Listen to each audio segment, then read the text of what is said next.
All right, so I think we are all set. Hey everyone, it's a pleasure today to have Animesh Singh Chouhan on my YouTube channel. Animesh is a SDE software developer at JPMorgan Chase.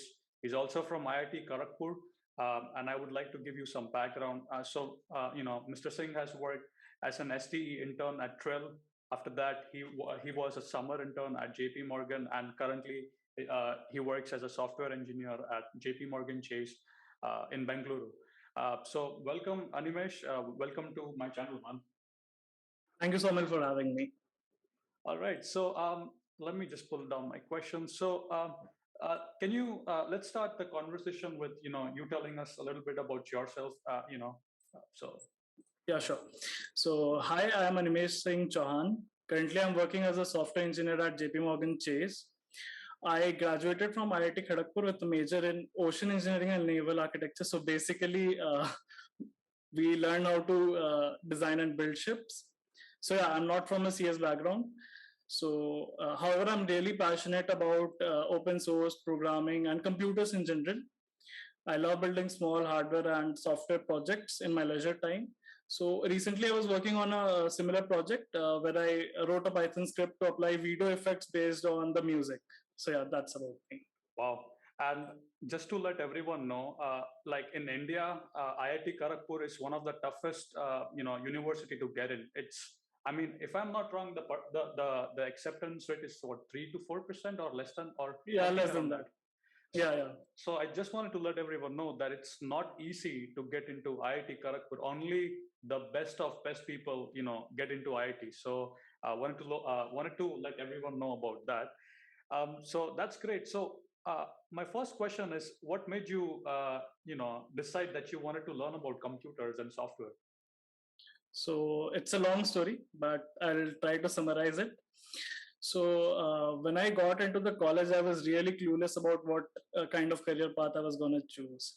So I have been interested in electronics since my childhood. I used to build small amplifier circuits in my high school by referring to data sheets. Wow. So they have a circuit given for a sample. Like Yes. so, I used to build circuits around that. So this interest was carried over to the college where I bought an Arduino kit and started building things out of it. But soon I realized that this would require the knowledge of C or C++ for programming the microcontroller. Yes. So that's where I gave up that. The first year curriculum is common for all branches in IIT Kharagpur.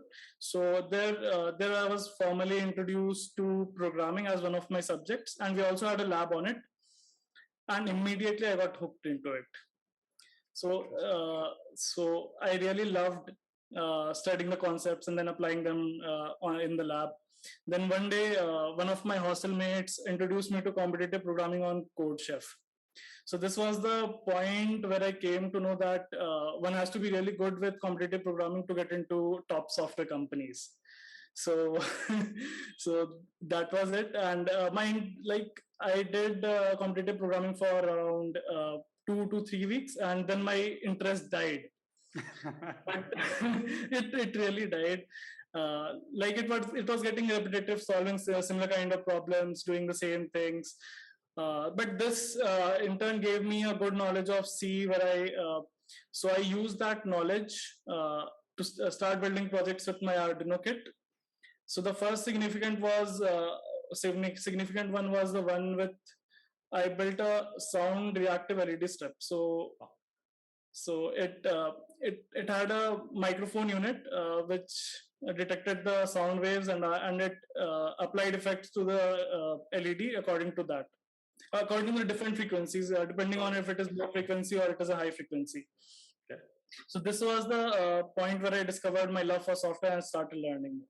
That's interesting. That's amazing. However, wanted to ask you a personal question though. Like myself as well, when we hear the term hackering and lead code, do you personally feel, your opinion, do you think that this style of coding interview is broken?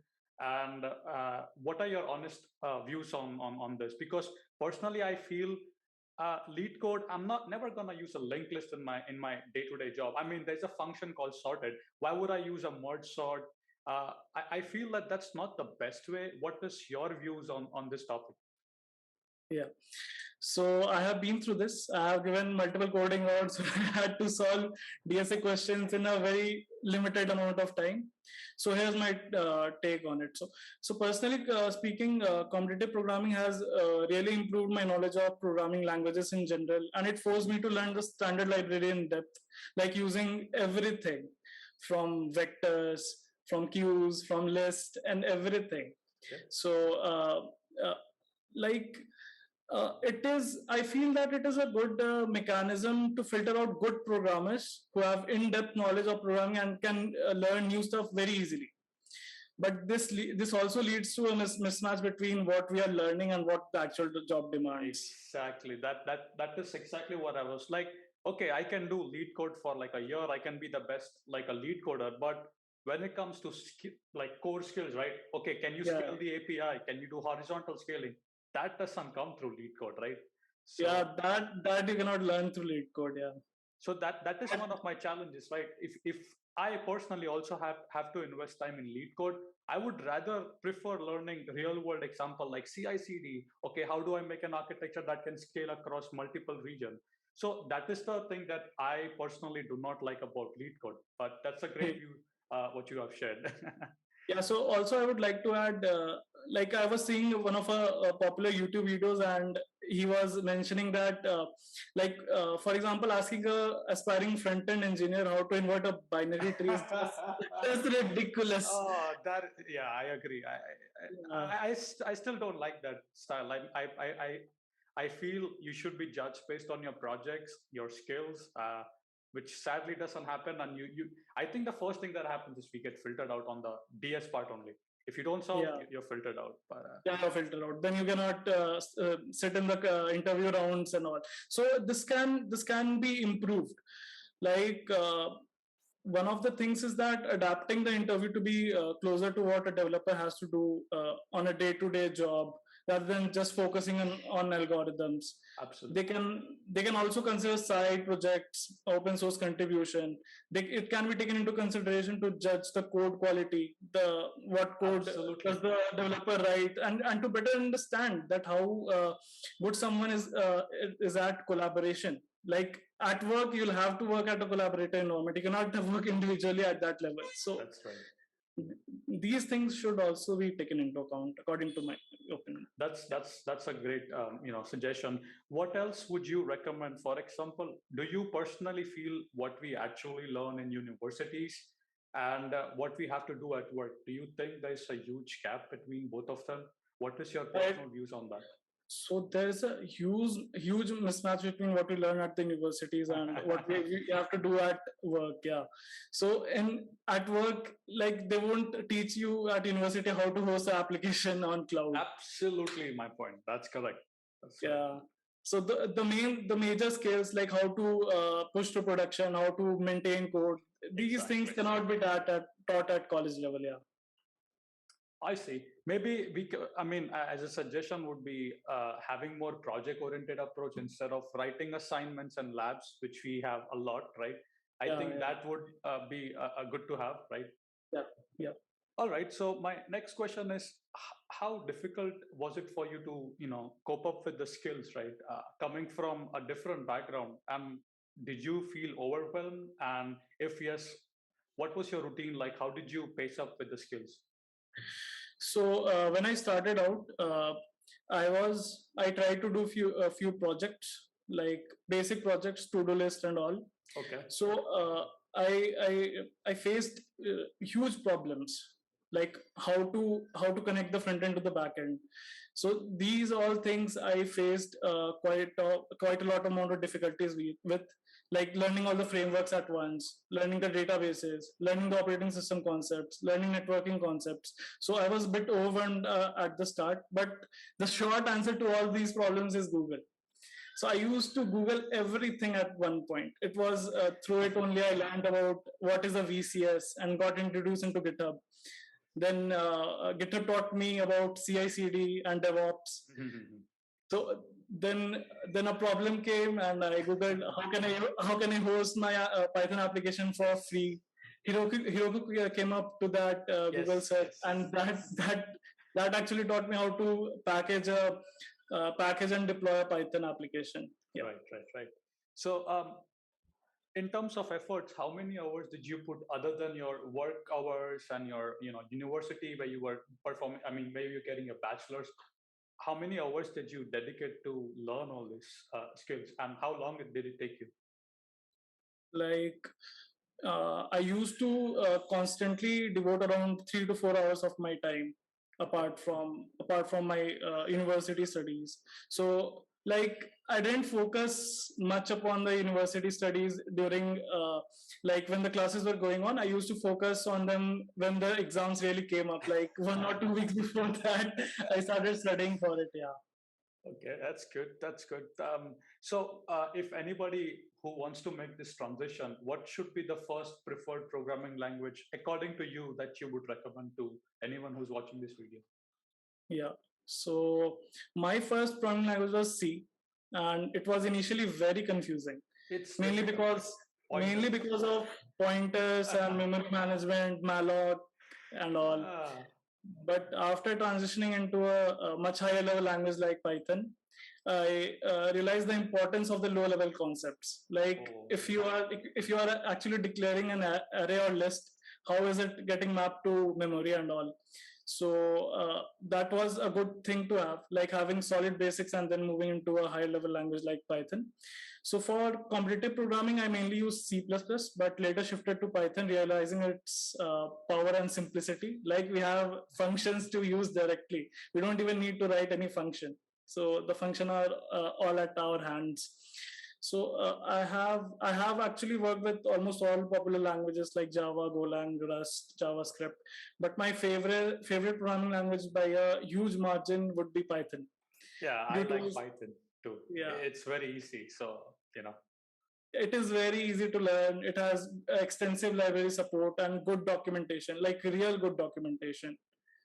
So it also does not have a steep learning curve, and I would totally recommend it to everyone who wants to start with software. Okay. Other than that, Bash is my one of my favorite scripting language.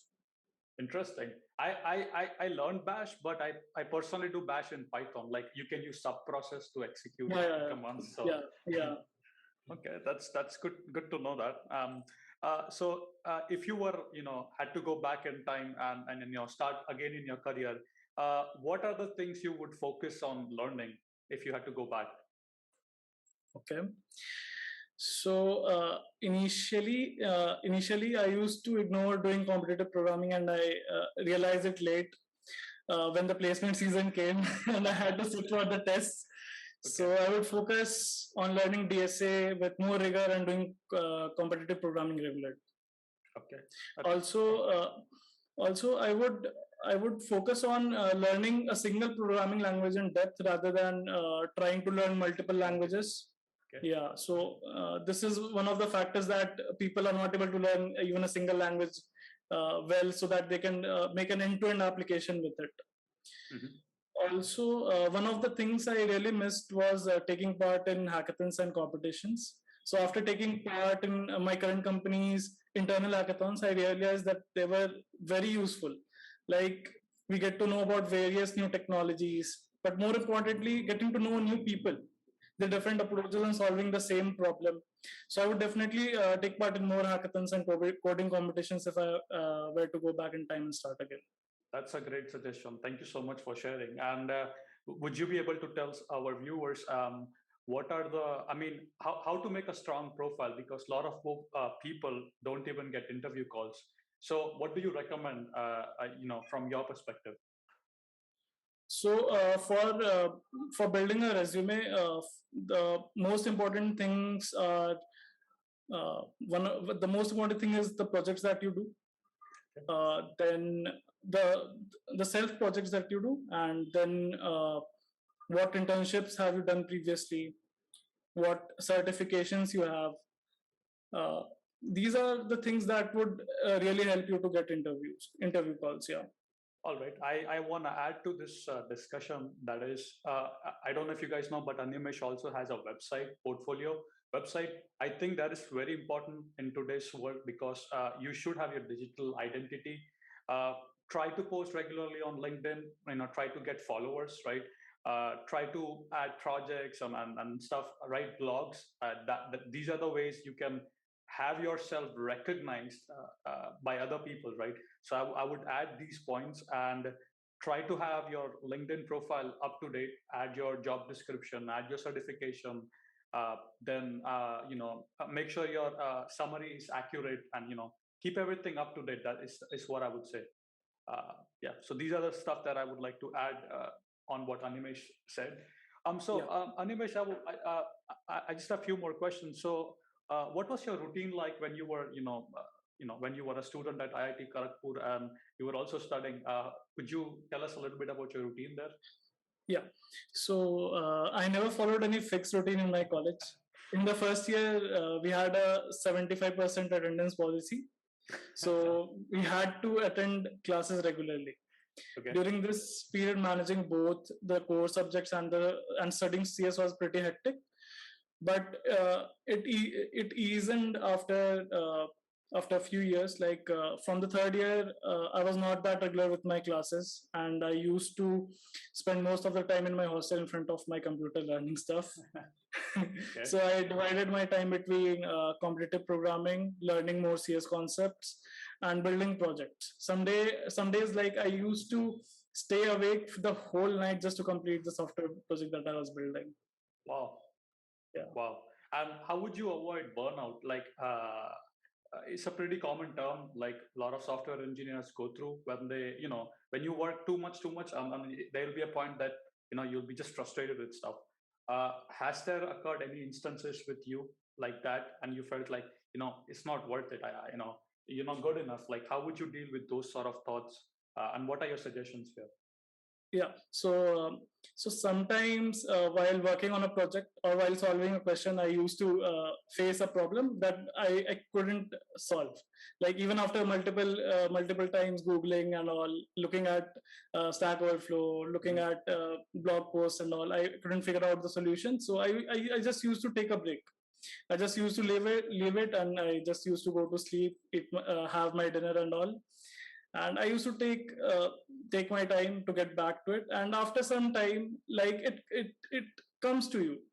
I see. It comes to you. The solution really comes to you. If you are persistent enough and you have the patience, then the solution will always come to you.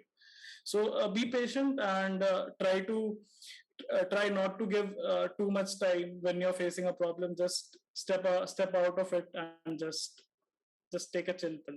Yeah. That's a great suggestion. And how did you balance your health? You look pretty fit, of course. So how did you manage your health, wealth, and knowledge, everything? There should be a balance. So what is the mantra here? Yeah, so for my health, I used to have a daily exercise session. Like I never went to a gym or any of those. I never did any of those things. I just practice on my own, like doing body weight exercises, doing push-ups, pull-ups, crunches, jumping jacks, running. So these are the things that can really help you stay fit over the time, and these will also help you to improve your thinking power. These will help you with everything. Like if you are having a good health, then you will be able to do everything, and if you are not having that, then there's no point with anything. Yeah. I want to touch base upon two more questions which I really want to discuss. Is the first question is certification. Now, for example, a person can have a deep knowledge. Do you really need that certification? It also depends upon where you're working, right, and which country, example. So according to your view, do you think certification has value, or would you rather learn from free sites and gather knowledge? What are your honest views on this topic? So for me, I have never paid for any certification till date.